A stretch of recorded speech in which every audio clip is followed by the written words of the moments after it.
Today I'm joined by Shona McCallin, Olympic champion 2016, representing Great Britain in field hockey. Further achievements: European champion 2015, bronze medalist at the European Champs in 2017. Welcome, Shona. Thank you very much. Shona, I saw in an interview of you, you have a multi-sport background. What made you love hockey the most? Why did you decide to double down on hockey? Yeah, that's right. Growing up, I played loads of sport, and I think that was really key for me as a junior to do that, because there's loads of different skills which you can learn from sports. Two sports that I excelled at as a junior would be football and hockey. And there came a time in my life when I was about 14 or 15 where I was playing at a high level for both, but I just couldn't commit to both at that level, so I had to make the choice. Now, they're both quite similar. They're both, team sports. The aim to score goals, so you can cross-reference skills, spatial awareness, tactics, that sort of stuff. But the reason, I guess, why I chose hockey rather than football was the route to getting to the top was perhaps a bit more structured. And also at that time, hockey was in the Olympics and football wasn't. And I grew up watching the Olympics and watching all sorts of sports on TV and kind of wanted to be part of that. So that was, the reasons why I chose hockey instead of football. Okay, cool. In your life as an athlete, what was your darkest moment? There's a couple. As an athlete, it's not all high flying and high sailing. There's good times, bad times, and perhaps the good times you feel more than the average person. The bad times you perhaps feel more than the average person. I think a real dark point of mine was when I was injured in 2018 with concussion. I got a head injury. I got hit on the head in a test match in Argentina, and got worse over a couple months, and recovery was really slow. It was very up and down, and it was very unknown, and not only did it take away my ability to play hockey, it also took away my social life and sometimes my independence, which contributed to a very lonely and isolated time in my life. And that was probably one of the lowest points, when you're feeling rubbish as a person, taking away all aspects of hockey, whilst also missing out on major tournaments such as a home World Cup, which I'll never get a chance to be part of again in my hockey career, as certainly not as a player. 2018 was a real kind of dark and tricky year for me. Thankfully, it's all now in the past, and I've fully recovered, and I definitely have a lot more perspective on life because of it. I'm thankful for every day where I don't have headaches, because I did go through a 7, 8, 9 month period where every day I was having headaches, which is not nice. It's quite debilitating. I reckon that was one of the low points of my life, and like I said, I'm glad it's in the past now. And I mean, when I did my research for this interview, I also saw that it was not certain during this period that you would come back to professional sports, right? Yeah, there was doubts, certainly in my mind, whether or not I would make it back. There was periods of weeks where I wasn't really able to leave the house very often without feeling unwell and getting symptoms. So being able to play international hockey was feeling a long way off. There were major doubts from my side whether I would be able to get back to full fitness. And I guess the longer it goes on, the stronger those doubts become. Thankfully, at the back end of 2018, I really started to make quite rapid progress, and got developed more confidence, I guess, in myself, and that belief that I would be able to get back to it. And then how did you stay strong during that time? Honestly, I didn't at some points. I really wasn't that strong. But I guess looking back, how I got myself out of those low points was just reconnecting with who I am in myself and making time for things which I want to do. So whether it be just going outside, it sounds very simple, but just going outside for a walk with my headphones and a podcast in often helped me out, or whether it be if I was able to just to reconnect with friends, or whether it just be phone a friend who I haven't spoke to for in a while. It was very much the simple things in life that kept me going. And then also on the medical point of view, the support of the physiotherapists and the doctors that we have at GB Hockey and the English Institute of Sport, really helped me and motivate me and made sure I was on the right path and doing the right things. But yeah, there was tough times for sure. I believe that. What was your best moment? I don't think I can look much further than the Rio Olympic Games. It was my first Olympic Games, first experience, and I'm not sure it could have gone any better. We won 8 out of 8, came away with a gold medal, and kind of created history within the sporting world of the UK, especially with hockey. So it wasn't, for me, it's not just the medal that sticks with me, it's kind of the way we were as a team and how we approached things and how we went about doing things. And it was a cumulative effort of the whole squad of 31 girls that we had training, and also the staff that we had. They put in so much effort and researched and went to so minute detail on everything that we was the most prepared that we could have been, and that just allowed us to play hockey. And yeah, it turned into a magical situation. Yeah. And you guys, the team, you went into the Olympics as number 7 in the world, and not a lot of people thought you could make it. What made you believe you can do it? Yeah, I think that's kind of the beauty of hockey ranking systems. Like they can be a little bit behind performance, or they can be a little bit skewed. Our ranking was it was because we had a poor World Cup in 2014, and we dropped significantly. Whereas if you actually look at results, GB had constantly kind of been hovering around the 3rd and 4th place at quite a lot of major tournaments, but a bad World Cup really dropped our ranking.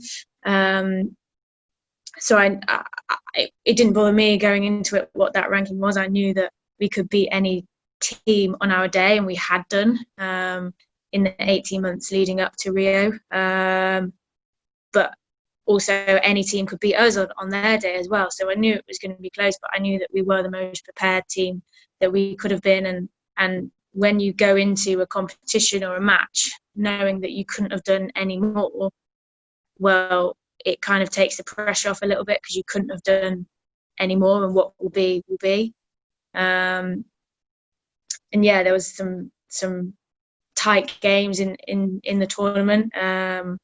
Not just the final, but a group game against Argentina stands out when we were 3-0 up and looking quite good, and they got it back to 3-2, and we had to grind it out the last 10 minutes with 9 players, or we certainly had some players down, and that kind of showed a real gritty side to us. And then I remember the quarterfinal against Spain, we were dominant. We played exceptionally well and came away quite comfortably as winners.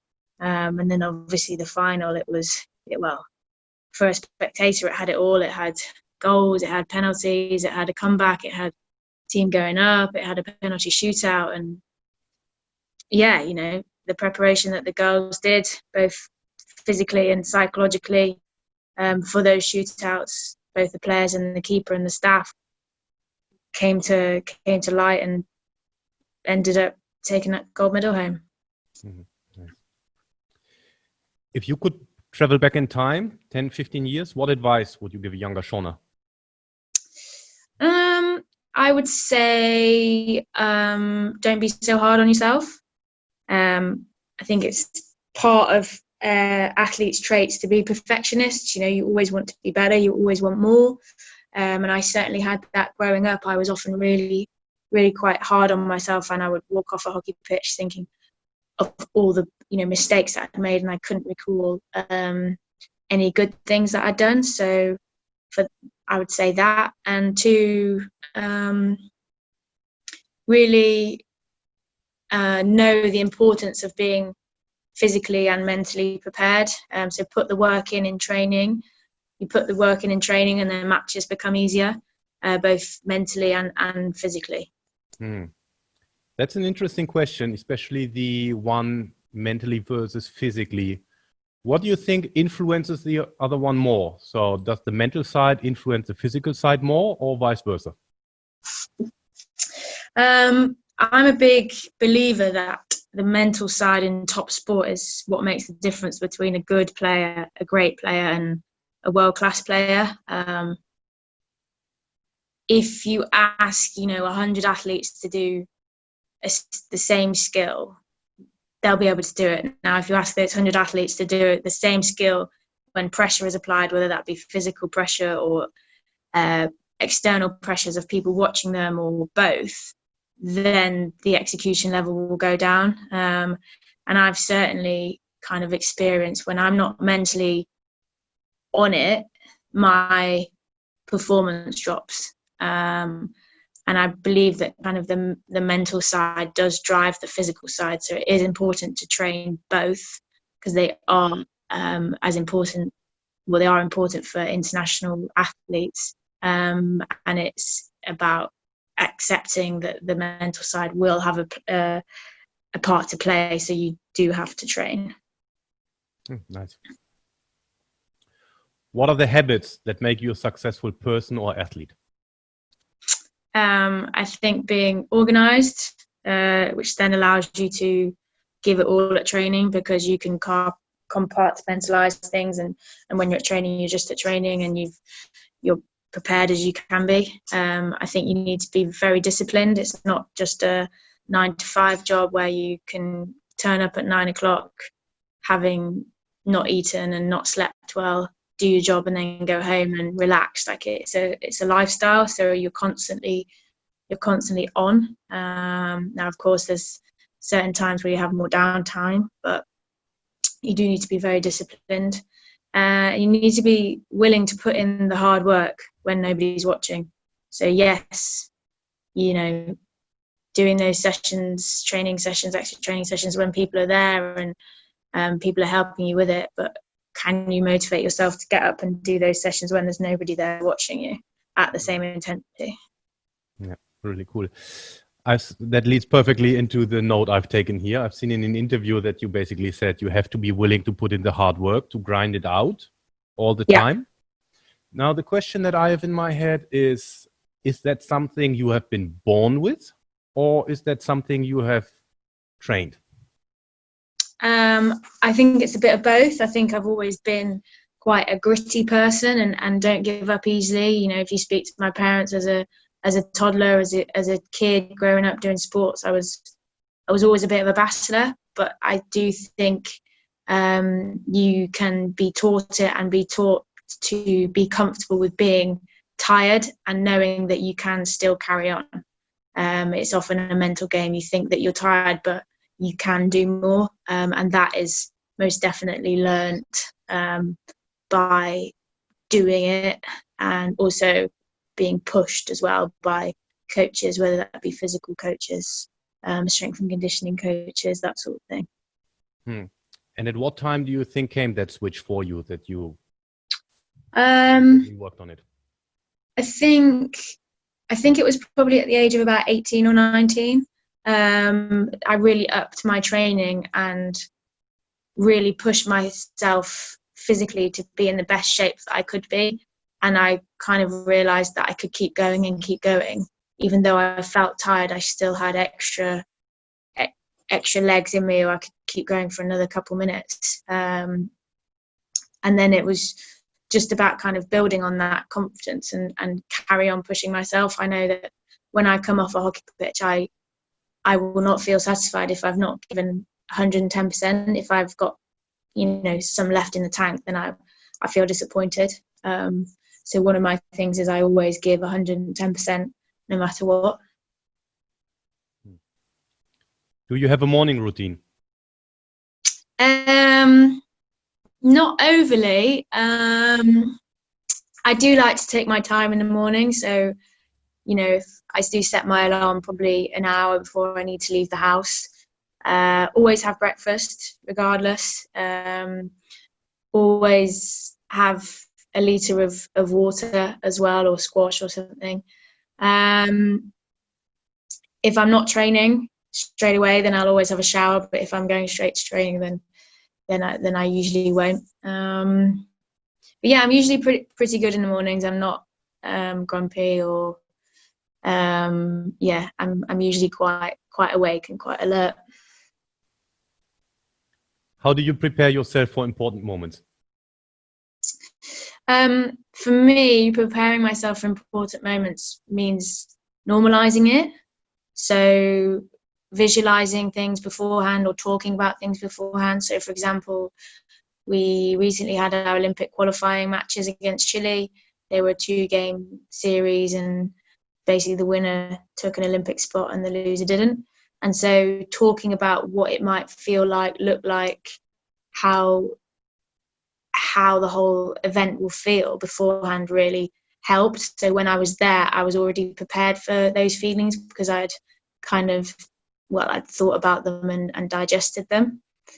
And then again, just making sure that you try and keep a level head and stay in the present. So again, going back to those Chile games, not thinking about the consequences of what could happen in the future. It was just about playing a game of hockey against a team which, if we brought our game to, we would win. So it was about making sure that I could do everything I could to bring the best version of myself in that game, rather than getting worked up about if we don't play well, then we could not go to the Olympics, and then we could lose our jobs, etc., etc., etc., because that just doesn't help.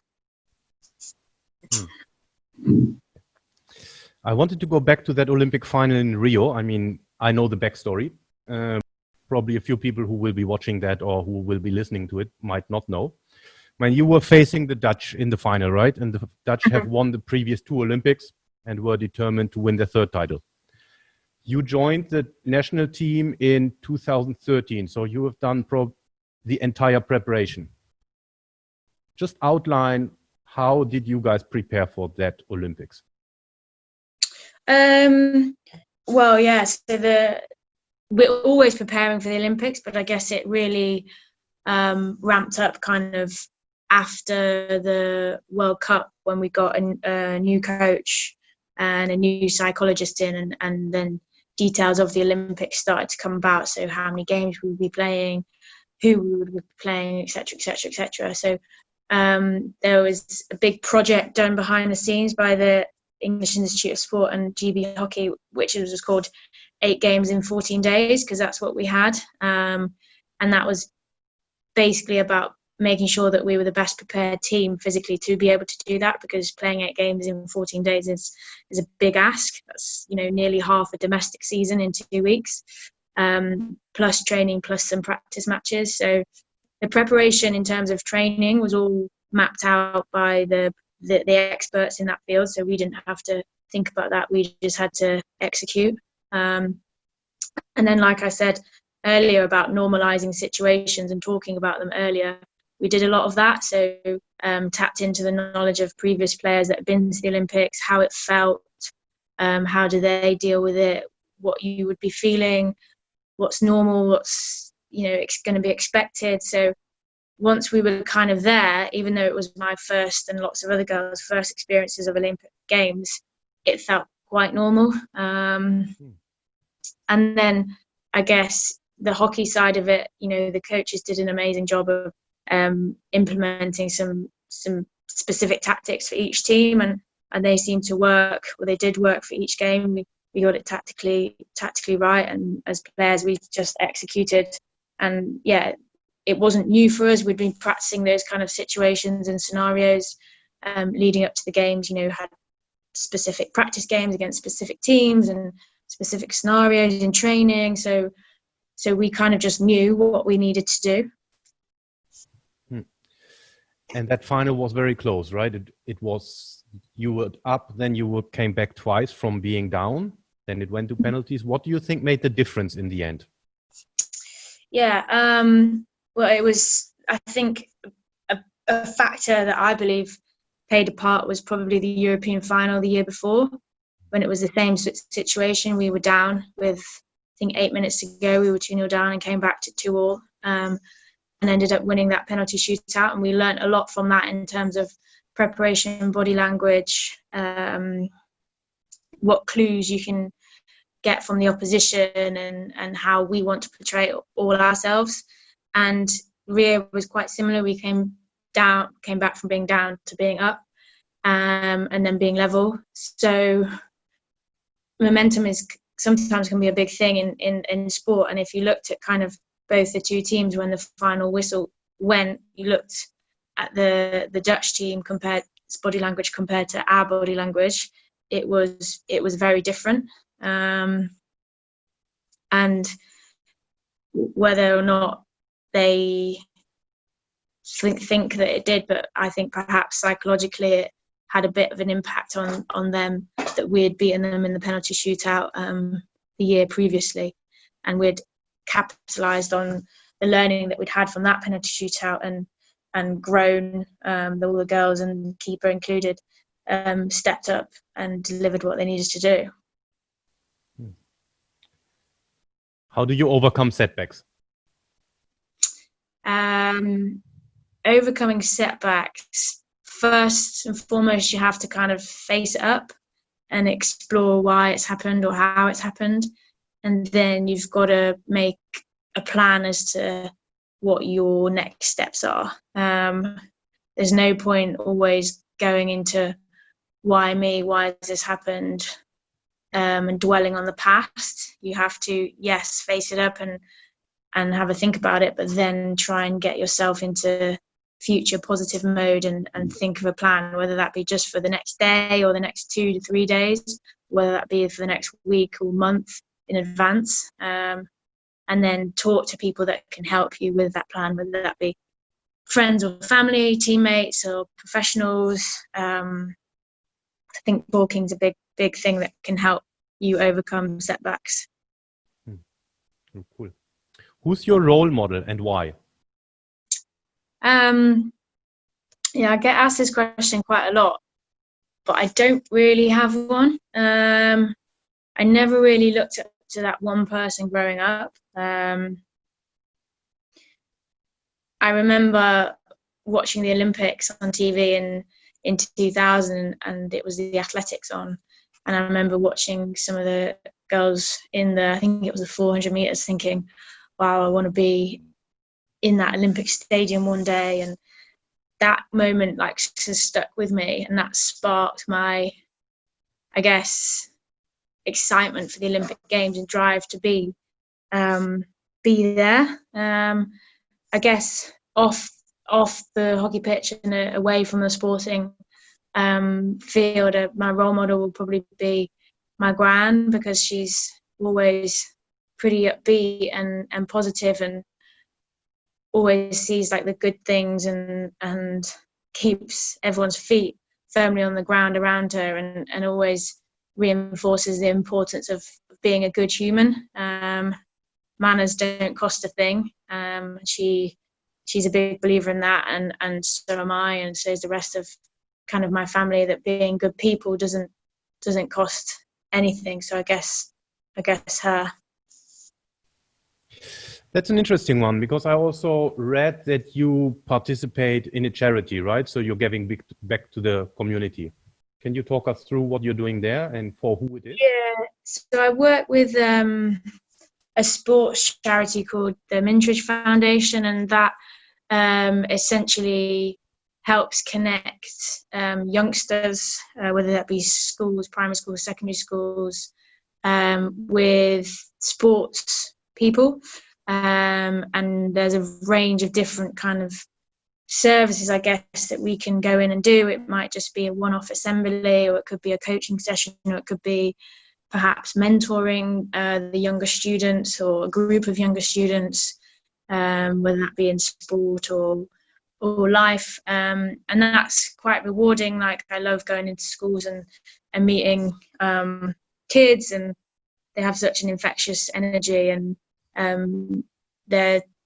they can be so pure in what they ask and how they act, and it's always quite an experience going in, because you're just not quite sure what you're going to get with them. But that's what I kind of love about working with kids.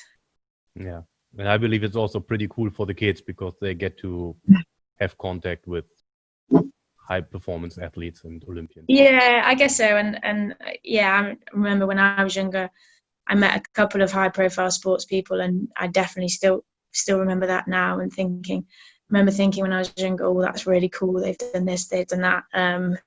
But it's also a good opportunity to just kind of show them that we are just normal people, and we can have a laugh and give them a high five or whatever they want. So that's quite nice as well. Yeah. And I also think it's quite nice for the kids to see that, you are also just human, and they can also get there where you are. So I think it's quite exciting. Yeah. Really cool. What is the best advice you received, and who gave it to you?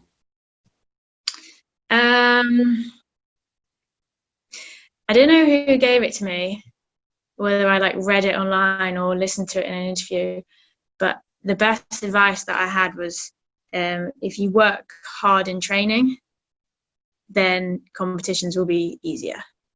So all the hard work is done, in my mind, at training.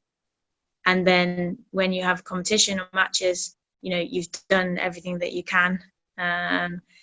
It's like going into an exam, knowing that you've revised and learned everything. So you go in feeling confident and prepared. And that's the same kind of mentality that I bring with training and matches. Yeah. I know it's probably many people have said it, but one person who said something similar, or maybe that is who's now a persona non grata, Lance Armstrong said that: make training harder so competition becomes easier. Yeah. I think there's a lot of truth in that. How does a typical training day look like in the life of a field hockey player? So we usually train twice a day, on Monday, Tuesday, Thursday, Friday, and then either once or twice on Saturdays. Mondays we'll have one hockey session, one gym session. Tuesdays we'll have 2 hockey sessions. Wednesday we'll have a recovery day. Thursday we'll have 1 gym session, 1 hockey session, and Friday we'll have 1 gym session, 1 hockey session, and then Saturdays is usually when people play club matches. We'll have another hockey session as well. So it's varied, and then obviously now with the new Pro League coming in, it's even more varied. We've got a lot more travel and a lot more games, so it is a little bit different. But that's kind of the typical, I guess, week that we have. And then for the gym sessions, the content varies. One session is usually more speed and power based. One session is more kind of injury prevention, injury management, and then one session is more getting stronger. Very cool. Bonus question here. The GB women's hockey team is known for their physical preparedness and the fitness. How do you see the role of physical conditioning versus skills? I think they go hand in hand. I think the physical conditioning allows you to execute skills under fatigue, because if you think about an international hockey match, you are going to be fatigued. So you're not going to feel fresh at any point in the game.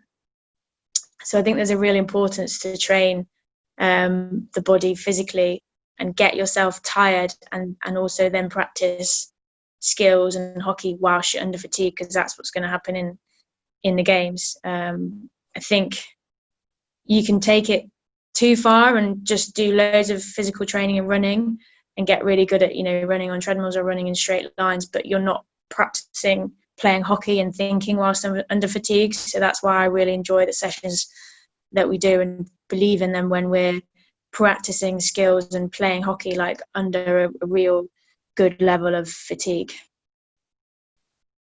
Really cool. Do you want to nominate someone to be interviewed? Does it have to be like a sports person, an Olympian? Ideally, yes, but I leave it up to you. Whatever you want, whoever you think is cool to talk to. Olympian.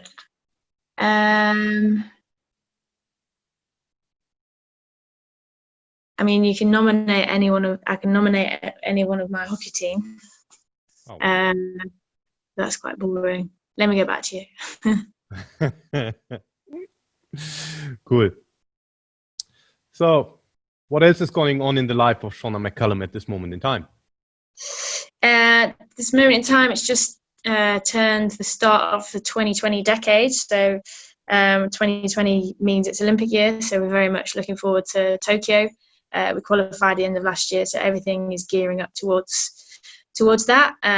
Training hard, fitness testing, hopefully going off to Australia and New Zealand soon to play some matches and some training camps. And then outside away from hockey, busy with coaching that I do. I coach Maidenhead ladies with Phil Roper, one of the GB men, so that's quite exciting.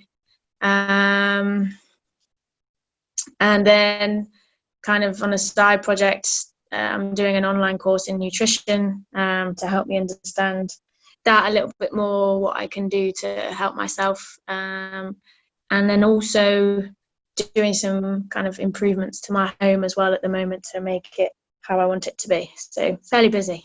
That's how I like it. And in our pre-interview chat, we talked about the importance of a team. So the team behind the team, but also the team that supports you personally, right? Mm-hmm. So talk us through the importance of these people. Yeah, so there's a big kind of support network that I guess helps me be who I am and be the best person hockey player that I can be. So you've got friends and family that have been great to me, and then also more kind of professional relationships in terms of sponsors. So the guys at STX who look after me in terms of sticks and hockey apparel, they've kind of stuck with me through the tough times and been there for me on a personal level, and the same with the guys at OPRO, because I think it's quite easy for sponsors just to, look after people when they're high, but when they're low, they're not being on the world stage performing, so they can just kind of forget about them. So those guys have been amazing, and also the guys at Furion, who's my management company, who've really kind of looked out for me as a person rather than just an athlete. Really cool. Where can people find you? So quite active on social media. So I have a Twitter account, which is at S McCallin, Facebook page, Shona McCallin GB Hockey, Instagram, which is Shona McCallin 24, and also a website which has loads of information about me, blogs, lots of, I guess, different things. So that's www.shonamccallin.co.uk. I think, was it com? I don't know. I think it's com. shonamccallin.com. So yeah, I'm quite active over social media. I will link that up. Shona, thanks a lot for your time. Thank you. And all the best in the preparation towards the Tokyo Olympic Games. Thank you so much. Looking forward to the journey ahead. Thank you. Thank you. All the best.